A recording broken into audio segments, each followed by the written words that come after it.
মাছ দিয়ে আজ এমন একটা রেসিপি শেয়ার করব যেটা হয়তো অনেকেরই অজানা। এই রেসিপি দেখার পর আপনি বলতে বাধ্য হবেন যে আগে কেন এই রেসিপি জানা ছিল না। যারা পাঙ্গাস মাছ খেতে পছন্দ করেন না বা কখনো খাননি, তারাও এটা একবার খেলে আমার তো মনে হয় বারবার এটাই খেতে চাইবেন। আর মাছের এই রেসিপিটা গরম গরম ভাতের সঙ্গে খেতে কী যে ভালো লাগে। আপনারা চাইলে কিন্তু বিকেলের নাস্তায় এটা বানিয়ে দিতে পারবেন বাচ্চাদেরকে। অনেকেই আছে বাচ্চাকে মাছ খাওয়াতে পারছেন না, তারা চাইলে কিন্তু এই টেকনিকটা ফলো করে বাচ্চাদেরকে মাছ খাওয়াতে পারবেন। খুবই সহজ একটা রেসিপি আপনাদের সাথে শেয়ার করেছি, আশা করছি আপনাদের একটু হলেও ভালো লাগবে। তাহলে চলুন কথা না বাড়িয়ে চলে যাই মূল রেসিপিতে।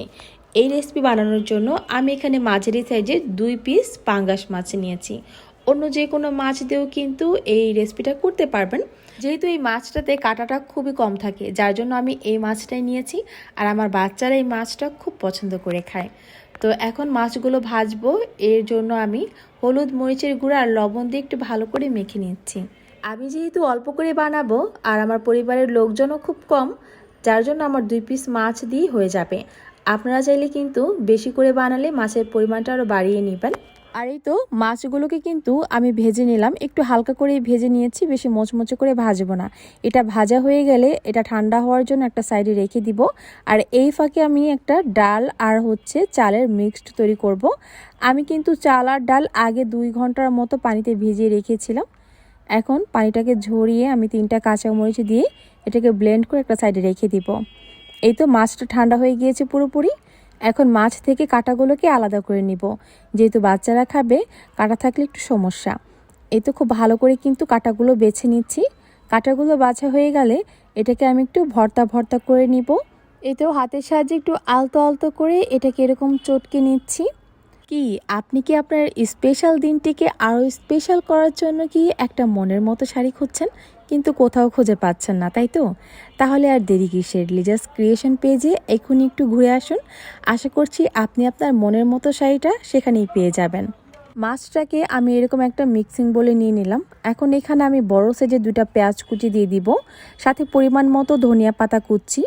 আমি এখানে হাফ চামচ পরিমাণের মতো হলুদের গুঁড়া, হাফ চামচ পরিমাণের মতো লাল মরিচের গুঁড়া, আর দিয়ে দিচ্ছি 1 চামচের 3 ভাগের 1 ভাগের মতো ধনিয়া গুঁড়া, সাথে দিয়ে দিচ্ছি আমি জিরা গুঁড়া। এখন স্বাদ মতো লবণ দিয়ে দিব। লবণ দেওয়ার পর পেঁয়াজের সাথে আমি সব কিছুকে খুব ভালো করে প্রথমে একটু মেখে নিব। এরপর আমি যে আগে থেকে ডাল আর চালটা আমি মিক্সড তৈরি করে রেখেছিলাম, সেখান থেকে আমি কিছুটা দিয়ে দিব। পুরোটা আমি এখানে দিব না, তাহলে বেশি হয়ে যাবে, মাছের টেস্টটা আর পাওয়া যাবে না। তাই আমি সেখান থেকে অর্ধেকটা এখানে দিয়ে দিলাম। এখন আলতো হাতে সব কিছুকে খুব সুন্দরভাবে আমি মেখে নিব। আপনারা চাইলে আপনাদের পছন্দ মতো যে কোনো মশলাও কিন্তু এখানে ব্যবহার করতে পারবেন, কোনো সমস্যা নেই। বড়াগুলো ভাজার জন্য আমার কিন্তু এই মিশ্রণটা একদম রেডি। খুব ভালো করে কিন্তু এটাকে মেখে নিয়েছি। এখন জাস্ট আমি বড়ার শেপ দিয়ে তেলে ভেজে নিব। আমি মাঝারি সাইজের করে কিন্তু এগুলোকে বানিয়ে নিয়েছি। আপনারা চাইলে এর থেকে বড় বা আরও ছোট ছোট করেও কিন্তু ভেজে নিতে পারবেন। এই তো বড়ার শেপগুলো দিয়ে আমি তেলে দিয়ে দিচ্ছি। আগে থেকেই প্যানে পর্যাপ্ত পরিমাণ তেল গরম করে নিয়েছিলাম।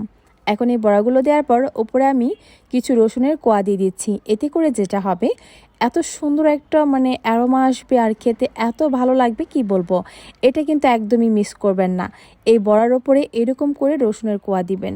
আর খেয়াল করেছেন কি না জানি না, আমি কিন্তু এই বড়ার মিশ্রণে কোনো আদা রসুন বাটা ইউজ করিনি, কারণ রসুন দিব বলে জাস্ট শুধু রসুনের এই ফ্লেভার থাকবে এই বড়াটার মধ্যে। রসুনগুলো বড়ার ওপরে দিয়ে কিন্তু একটু ট্যাপ করে দিবেন, যাতে এটা খুব সুন্দরভাবে সেট হয়ে যায়, ভাজার সময় যেন একদম সবগুলো খুলে না আসে। চুলার আঁচটাকে মিডিয়াম টু হাইয়ের মাঝামাঝি রেখে এটাকে আমি প্রায় 5 থেকে 6 মিনিটের মতো ভেজে নিয়েছি।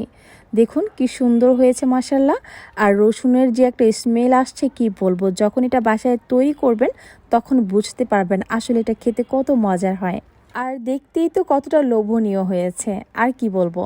যেহেতু এই বড়াতে চাল আর ডাল দেওয়া হয়েছে, ওপরের দিকটা এর জন্য অনেক বেশি ক্রিস্পি হয়েছে। যারা কখনোই পাঙ্গাস মাছ খাননি বা পছন্দ করেন না, তারা একবার হলেও এভাবে ট্রাই করে দেখতে পারেন। খেতে এত মজার হয় কি বলবো। আপনি একবার খাওয়ার পর আশা করবো এটার ফ্যান হয়ে যাবেন।